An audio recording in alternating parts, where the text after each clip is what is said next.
Bagyong Ondoy sa Luzon, kilala bilang Typhoon Kitsana. Ilang taon na ang nakalipas pero nakatatak pa rin sa nakararami ang tindi ng hagupit nito.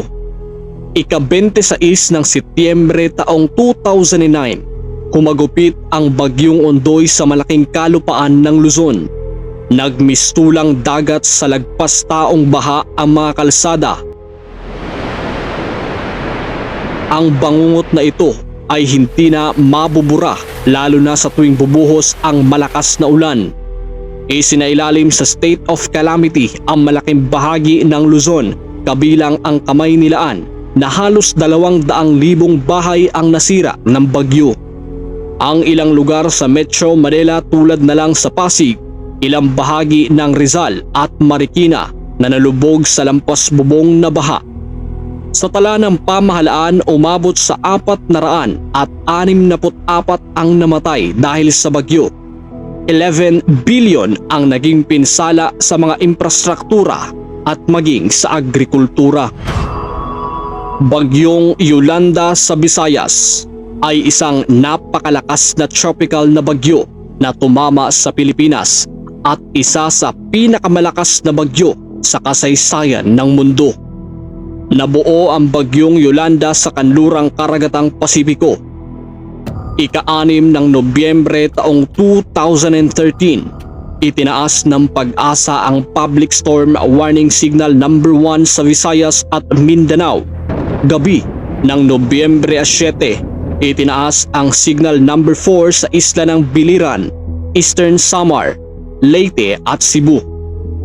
Pagsapit ng Nobyembre 8, patuloy na lumawak ang sakop ng Signal number 4 kasama na rito ang mga lugar sa timog bahagi ng Luzon.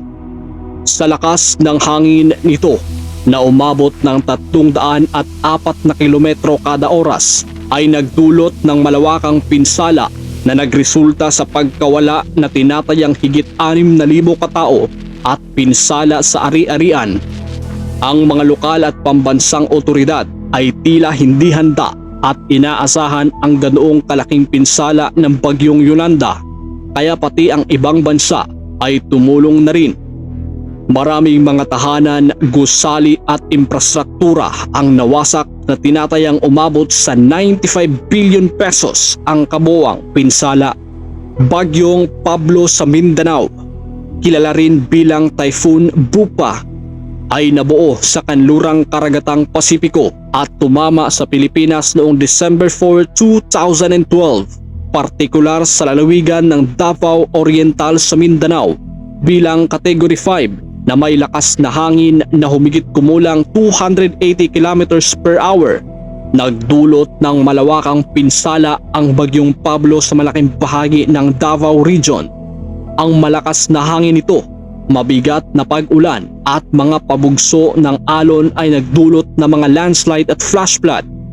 Higit sa bilyon-bilyong pisong halaga ng pinsala sa agrikultura at infrastruktura ang nakakapanglumong pagkamatay ng higit 1,000 katao, partikular ang mga nabaon na buhay sa Davao Oriental at Davao de Oro.